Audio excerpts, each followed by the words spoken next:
नमस्कार. आजच्या व्हिडिओमध्ये मी तुम्हाला गावरान कोंबडी आणि संकरित कोंबडी कशी ओळखायची तर हे तुम्हाला सांगणार आहे.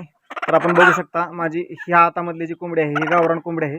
तर आपण गावरान कोंबडीची साईज बघू शकता. ह्या कोंबडीच्या तुलनेत हिची साईज थोडी लहान आहे. आपण पाय बघू शकता. गावरान कोंबडीचे पाय थोडे लहान आणि पातळ आहेत. त्याच तुलनेत ह्या कोंबडीचे पाय थोडे पिवळसर आणि जाड मांसल आहेत. ही कोंबडी मांसल आहे.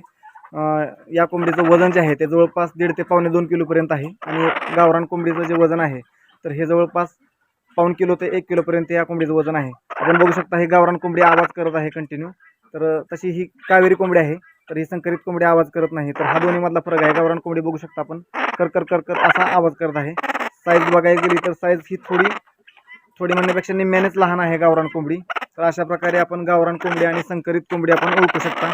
कारण की सध्या मार्केटमध्ये गावरान कोंबडी म्हणून संकरित कोंबड्या विकण्याचा खूप मोठ्या प्रमाणात स्कॅम चालू आहे. धन्यवाद मित्रांनो. व्हिडिओ कसा वाटला कळवा.